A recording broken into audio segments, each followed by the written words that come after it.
जी dear students, ये presentation of data में ही कुछ मज़ीद डेफिनेशंस हैं जिसे हम ग्राफिकल रिप्रेजेंटेशन के नाम से यहाँ पे पढ़ रहे हैं। Graphical representation of frequency distribution, इसमें चार बेसिक टाइप हम पढ़ते हैं सिलेबस में।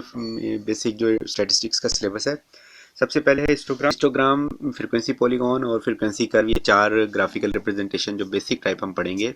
इसमें सबसे पहले हिस्टोग्राम की डेफिनेशन आपको समझा दूं कि histogram consist of series of blocks और बार्स। यानी हिस्टोग्राम ऐसा ग्राफ होता है जिसमें ब्लॉक्स या बार्स की शक्ल में हम बनाते हैं।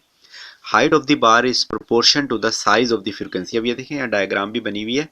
इसमें फ्रीक्वेंसी क्योंकि डिस्ट्रीब्यूशन का ग्राफ है, जो हाइट है बार की वो डिपेंड करेगी फ्रीक्वेंसी पे कि कितनी फ्रीक्वेंसी का साइज है। In histogram classes with class boundaries are taken on x axis. ये क्लास बाउंड्रीज बनी हुई है, देखिए 10 20 20 30। इसको हम एक्स एक्सिस पे, हॉरिजॉन्टल लाइन को हम एक्स एक्सिस कहेंगे, वहां पे इसे मेंशन किया हुआ है। आप देख सकते हैं ग्राफ बना हुआ है सारा। और जो वैल्यूज है with the class boundary on x axis with suitable breadth of the classes, यानी क्लास के दरमियान जो गैप है वो आपने मुनासिब रखना है, इक्वल सबके दरमियान होना चाहिए। और adjacent bar are erected to show the frequency, और जो बार्स बनी है वो फ्रीक्वेंसी को शो करनी है। अब ये ग्राफ बनाने का तरीका भी साथ ही बता देता हूँ कि जो फ्रीक्वेंसी है इसको आपने देखते हुए, जो ऊपर वाली लाइन एक सीधी जा रही है ये वाई एक्सिस की लाइन कहलाएगी। यहाँ जो पॉइंट का इंटरवल है ये आपने खुद डिसाइड करना है, यानी जो फ्रीक्वेंसी की वैल्यूज हैं सेम वो यहाँ नहीं लिखी जाएंगी, उनके बजाय आपने इंटरवल खुद फर्ज करके इक्वल इंटरवल पे, यहाँ पे देखें जैसे 3 3 का डिफरेंस रखा हुआ है, तो 3 6 9 12 ये क्यों रखा है? क्योंकि हमारी वैल्यूज जो हैं फ्रीक्वेंसी की वो इसी रेंज में है। अगर हम इसके अलावा कोई और डिफरेंस रखते हैं, फर्ज करें 10 20, तो हमारा ग्राफ उस तरफ सुटेबल नहीं रहेगा। तो आपने ऐसी वैल्यूज यहाँ पे इंटरवल खुद फर्ज करना है वाई एक्सिस का कि आपकी फ्रीक्वेंसी उसमें आराम से लाई करती हो। अब बनाना कैसे, देखें पहली क्लास बाउंड्री है 10 20 और उसकी फ्रीक्वेंसी है 3 3। आपने 10 और 20 के ऊपर एक कॉलम बनाना है, 3 के सामने ले जाकर एक बार सी बना देनी है जो 10 और 20 को टच कर रही होगी। इसी तरह नेक्स्ट फ्रीक्वेंसी 20 से 30 की 7 है, तो आपने 20 से स्टार्ट करना है और तकरीबन 7 के सामने एक बार को टर्न करके 30 पे ले आना है। इसी तरह नेक्स्ट आप 30 40 वाली बार बना सकते हैं और 40 टू 50। तो ये है graphical representation of frequency distribution की पहली टाइप, हिस्टोग्राम। इसी तरह नेक्स्ट हम पढ़ते हैं, ये है फ्रीक्वेंसी पॉलीगॉन। ये भी ग्राफ है। ये ग्राफ भी जिस तरह हमने क्लास बाउंड्री पढ़ी थी, फ्रीक्वेंसी पढ़ी थी, फ्रीक्वेंसी डिस्ट्रीब्यूशन में क्लास बाउंड्री, क्लासेस और फ्रीक्वेंसी तो लाजमी होती हैं। उसके अलावा अब इस ग्राफ की पहले डेफिनेशन समझ लें। It is a graph of frequency distribution in which the frequency are plotted against the mid point. यानी जो मिड पॉइंट होते हैं, मिड पॉइंट मैंने डेफिनेशन लास्ट बताई थी कि मिड पॉइंट कैसे बनते हैं, कि आपने 10 और 20 को प्लस करना है और उसको 2 पे डिवाइड करना है। इसी तरह 20 प्लस 30 ब्रैकेट में प्लस करके जो आंसर आएगा उसको आपने 2 पर डिवाइड करना है।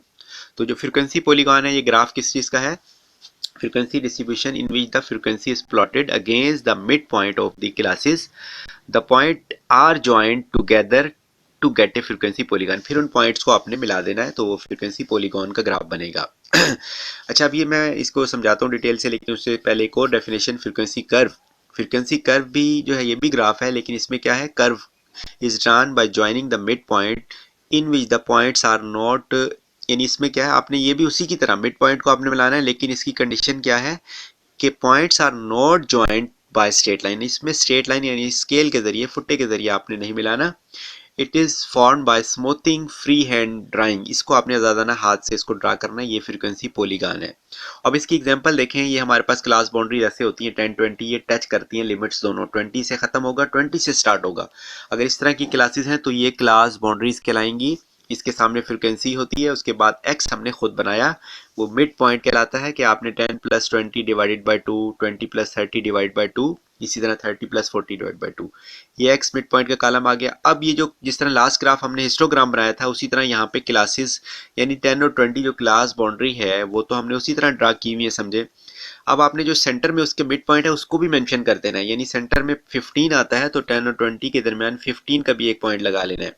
इसी तरह 20 और 30 के दरमियान हमारी 25 वैल्यूज है उसका पॉइंट बन जाएगा, और नेक्स्ट 35 और 45। अब आपने जो फ्रीक्वेंसी है यानी 15 के ऊपर 3 के सामने पॉइंट लगाना है। इसी तरह नेक्स्ट फ्रीक्वेंसी हमारी जो है 25 मिड पॉइंट है और फ्रीक्वेंसी 7 है, 25 के ऊपर और 7 के सामने पॉइंट ड्रा करना है। इसी तरह 35 के ऊपर और 8 के सामने एक पॉइंट ड्रा करना है। अब ये देखें, पॉइंट को दो तरह से मिलाया गया है, एक है डॉटेड के तरीके से और एक है स्केल के जरिए से। फुट्टे से जब आप मिलाएंगे वो पॉइंट कहलाएंगे, वो ग्राफ कहलाएगा फ्रीक्वेंसी पॉलीगॉन। और जब आप उसको फ्री हैंड डॉटेड लाइन से मिलाएंगे तो वो कहलाएगा फ्रीक्वेंसी कर्व। ये यहाँ पे मेंशन किया गया है, ऊपर फ्रीक्वेंसी पॉलीगॉन को मेंशन किया और नीचे फ्रीक्वेंसी कर्व को मेंशन किया।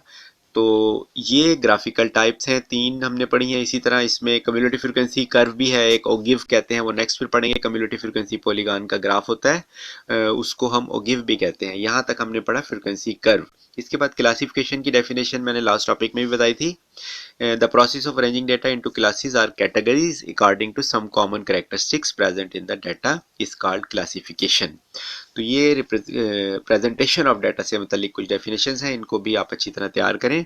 इनमें से आपके शॉर्ट क्वेश्चंस एमसीक्यूज, खासतौर पे जिस तरह हिस्टोग्राम है, वो आपसे एमसीक्यूज में ये पूछा जाएगा कि graph of frequency distribution is called histogram. ये जो भी ऑप्शन दिए होंगे, ठीक है, क्लास बाउंड्रीज और फ्रीक्वेंसी का जो ग्राफ होता है वो हिस्टोग्राम आमतौर पर बनाया जाता है, और मिड पॉइंट और फ्रीक्वेंसी के ग्राफ जो है वो पॉलीगॉन और कर्व। इसी तरह कम्युलेटिव फ्रीक्वेंसी का ग्राफ है, वो हम नेक्स्ट पढ़ेंगे, उसे हम ओगिव कहते हैं।